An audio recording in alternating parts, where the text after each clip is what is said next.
आज हम आपसे बात करने जा रहे हैं कंडीशनल सेंटेंस की कि जो कंडीशनल सेंटेंस होते हैं उनको आप उनका ट्रांसलेट कैसे करेंगे और किस रूल्स के अकॉर्डिंग करेंगे, इसके विषय में आपको बताने जा रहे हैं इस वीडियो में। तो आपसे रिक्वेस्ट है इस वीडियो को हमारे पूरा देखकर आप कंडीशनल सेंटेंस को सीधा ट्रांसलेट कैसे कर पाएंगे इंग्लिश में आप बिल्कुल सीख पाएंगे। तो यहाँ पर हमने लिया है पहला सेंटेंस, यदि मैं बाजार जाता हूँ तो सामान खरीदता हूँ। ये हमारा प्रेजेंट इंडेफिनिट का टेंस है कि जिस दिन मैं बाजार जाता हूँ उस दिन सामान खरीदता हूँ। ये हमारा कंडीशन है, अगर नहीं जाता हूँ तो नहीं खरीदता हूँ। तो ये जो ट्रांसलेट बनेगा, यदि का इफ़, मैं का आई, गो का जाता हूँ का गो हो जाएगा, बाजार का टू मार्केट हो जाएगा। तो ये सीधा सीधा है कि यदि मैं बाजार जाता हूँ, if I go to market, तो मैं सामान खरीदता हूँ, आई बाय द थिंग्स। तो यहाँ पर मैं छिपा हुआ है क्योंकि यहाँ भी मैं है तो यहाँ भी मैं ही लगेगा, लेकिन मैं नहीं लिखा है यहाँ पर, माना जाएगा। तो हो जाएगा if I go to market I buy the things. ये आपका हो जाएगा कंडीशनल सेंटेंस प्रेजेंट इंडेफिनिट का इंग्लिश ट्रांसलेट। अब ध्यान से देखिएगा कि इसमें आपने कोई ऐसी चीज़ नहीं की है जो आपको ना पता हो। ये साधारण सी चीज़ थी, आपने उसको एज इट इज ट्रांसलेट कर दिया। लेकिन जो आने वाले टेंस हैं जैसे पास्ट टेंस, फ्यूचर टेंस, उसमें आपको थोड़ा चेंजेस करना पड़ेगा जो कि आपको याद रखना पड़ेगा। अब दूसरा हम लेते हैं, दूसरा टेंस जो हमने लिया है, टेंस तो प्रेजेंट का ही है। यदि तुमने पत्र ना लिखा हो तो अब लिख लो। ये हमारा ट्रांसलेट, इस हिंदी में लिखा है वाक्य और इसका ट्रांसलेट करना है। तो इसमें क्या होता है कि जो यदि वाले अंक सब होते हैं जो यदि से जुड़ा होता है, यदि तुमने पत्र ना लिखा हो यहाँ तक, इसकी इंग्लिश हो जाएगी प्रेजेंट परफेक्ट में अब लिख लो। ये हमारा सेंटेंस हो जाएगा इम्परेटिव सेंटेंस में। तो पहले इसका हम ट्रांसलेट करेंगे। यदि का इफ, तुमने का यू, यू के साथ में हैव लगता है प्रेजेंट परफेक्ट में, हैव, ना का हो जाएगा नॉट, लिखने की थर्ड फॉर्म हो जाएगी रिटर्न।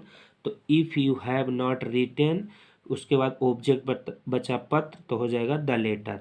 तो यदि तुमने पत्र ना लिखा हो तो हो जाएगा if you have not written the letter, तो की इंग्लिश हो जाएगी कॉमा, अब लिख लो, मतलब पत्र अब लिख लो।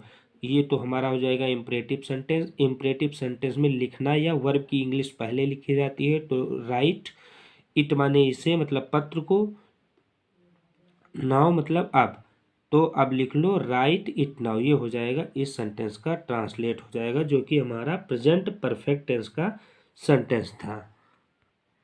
अब बात करते हैं पास्ट टेंस की कि पास्ट टेंस में है अगर सेंटेंस तो उसको आप कंडीशनल में है तो कैसे ट्रांसलेट करना है। यदि आप हमारे घर आते तो मैं आपसे मिलता। अब आप कल्पना करिए कि कोई व्यक्ति आपके घर आया है या नहीं आया है और वो आपसे मिलेगा भी नहीं, अगर आएगा नहीं तो मिलेगा नहीं। तो इसमें अगर वो व्यक्ति कह रहा है कि यदि आप हमारे घर आते तो मैं आपसे मिलता, ना तो आप हमारे घर आए हैं और ना मैं आपसे मिल पाया हूँ, इसमें ये सारी चीज़ें लिखी हुई हैं। तो ये पास्ट में ये चीज़ें बीत चुकी है, ना ये गया है घर और ना इनसे मिल पाया है। तो ये आप समझ गए होंगे कि ये पास्ट टेंस का है क्योंकि जो चीज़ें बीत जाती हैं उसे ही पास्ट कहते हैं। तो यहाँ पर समझने की कोशिश कीजिए, ये थोड़ा कंडीशन में है और इसका जो ट्रांसलेट है वो आपका प्रेजेंट से थोड़ा डिफरेंस भी है, डिफरेंट है, और आप इसको ध्यान से देखिएगा।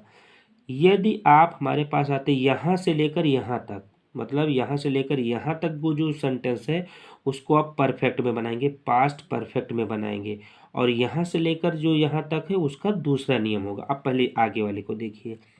यदि का हो जाएगा इफ़, आपकी इंग्लिश हो जाएगी यू, और हैड हो जाएगा जो कि पास्ट परफेक्ट में बना रहे हैं। आप ये मत देखिए कि ये पास्ट इंडेफिनिट का है, सिर्फ आप दोनों पास्ट इंडेफिनिट में, तो पहले वाले सेंटेंस को जो यदि से जोड़ा है उसको आप पास्ट परफेक्ट में डायरेक्ट बना दीजिए। इफ़ यू हैड कम, ये थर्ड फॉर्म लिखा है, if you had come to our house, यदि आप हमारे घर आते तो की इंग्लिश हो जाएगी कॉमा, मैं आपसे मिलता। तो जो दूसरा वाला सेंटेंस रहेगा पास्ट इंडेफिनिट में उसको आप subject would have plus verb की थर्ड फॉर्म पर बनाएंगे। तो आई हो जाएगा मैं, वुड हैव लगाना अनिवार्य होगा क्योंकि दोनों पास्ट टेंस में है तो दूसरे वाले नियम को वुड हैव लगाना पड़ेगा। आई वुड हैव, मिलने की इंग्लिश होती है मीट, लेकिन थर्ड फॉर्म यहाँ पर लिखा जाएगा तो हो जाएगा मेट। आपसे की इंग्लिश होगी टू यू, यदि आप हमारे घर आते तो मैं आपसे मिलता। तो इसका जो ट्रांसलेट होगा, if you had come to our house I would have met to you, इसका ट्रांसलेट हो जाएगा। तो ये कंडीशन वाले सेंटेंस होते हैं, तो ये आप ध्यान रखिए, क्योंकि प्रेजेंट इंडेफिनिट का ये जो आपने लिखा था ये सेम कंडीशन में उतर गया था, इसमें आपने कोई चेंजेस नहीं किया था। बट यहाँ पे पास्ट टेंस में रहेगा, तो पहले वाले को पास्ट परफेक्ट टेंस के अकॉर्डिंग और दूसरे वाले को वुड है प्लस वर्ब की थर्ड फॉर्म लगा के यूज़ करना पड़ता है। अब बात करते हैं फ्यूचर इंडेफिनिट की कि आप इनको कैसे बनाते हैं। अब फ्यूचर को आप देख लीजिए कि फ्यूचर टेंस का ट्रांसलेट कैसे होता है अगर वो कंडीशनल है।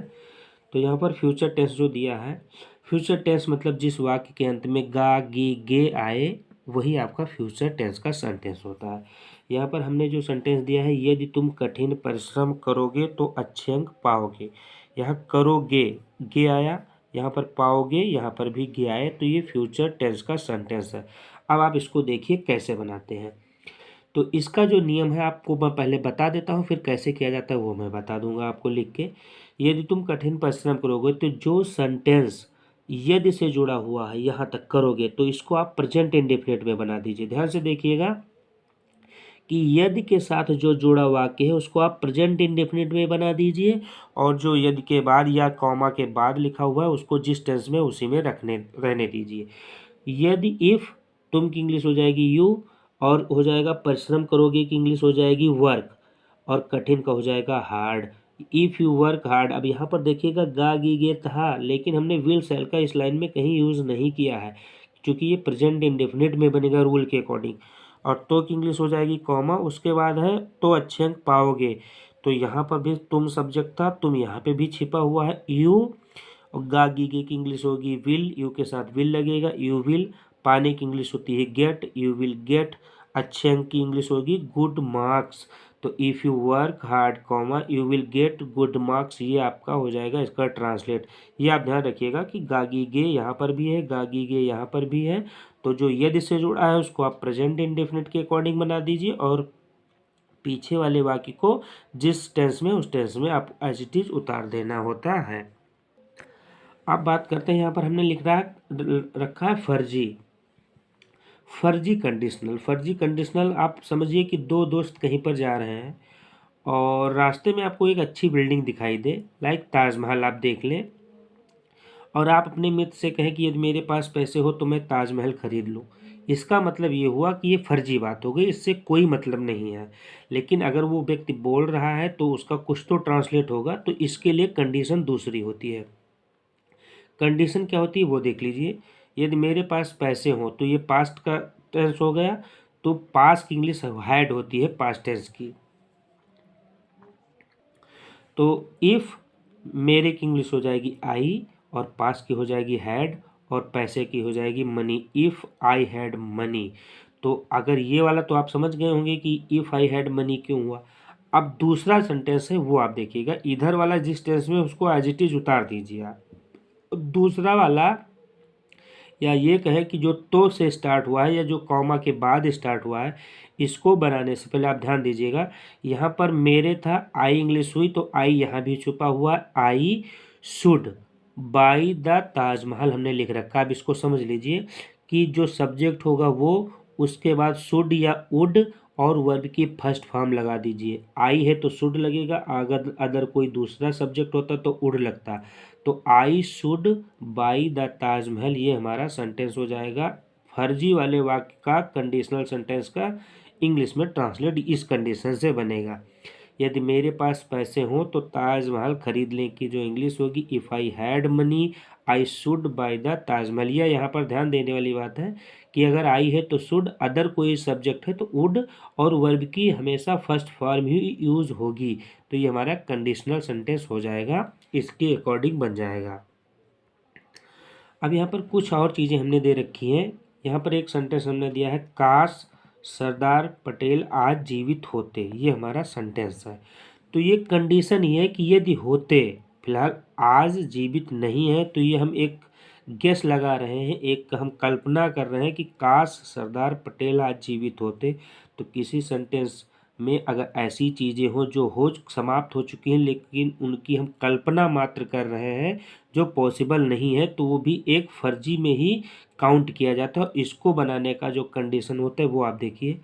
तो काश अगर आप लिखा है तो वुड दैट लगा दीजिए, डायरेक्ट आप काश लिखा तो would that Sardar Patel wear alive today होते, तो ये ट्रांसलेट हो जाएगा would that Sardar Patel wear alive today होते, तो ये हमारा ट्रांसलेट हो जाएगा। आप ध्यान से देखिएगा, काश लिखा तो वुड दैट हो जाएगा, Sardar Patel wear alive today, और ये आप निशान मार दीजिए, तो ये आपका ट्रांसलेट हो जाएगा।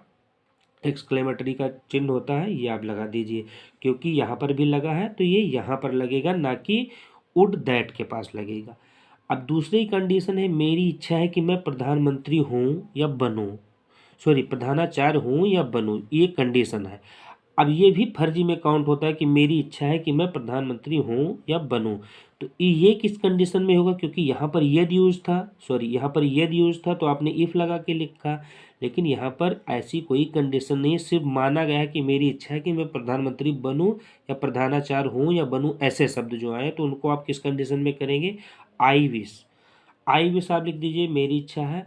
आई कुड बिकम प्रिंसिपल, ध्यान से देखिएगा, आई कुड ये लगाना पड़ेगा, कुड लगाना पड़ेगा, बिकम माने बनना होता है या होना होता है, और प्रिंसिपल मतलब प्रधानाचार्य या प्राइम मिनिस्टर है, तो आप यहाँ पर प्राइम मिनिस्टर लिख दीजिए, जो भी है आप लास्ट में लिखेंगे। तो मेरी इच्छा है कि मैं प्रधानाचार्य हूँ, तो I wish I could become principal. अगर होता है मेरी इच्छा है कि मैं प्रधानमंत्री बनूं, I wish I could become the prime minister, ये इस कंडीशन का सेंटेंस बन जाएगा, ये भी आपका कंडीशनल सेंटेंस होता है। तो आशा करता हूँ ये वीडियो आपको अच्छा लगा होगा। यदि हमारे चैनल पर आप नए हैं तो हमारे चैनल को सब्सक्राइब कर लें। धन्यवाद।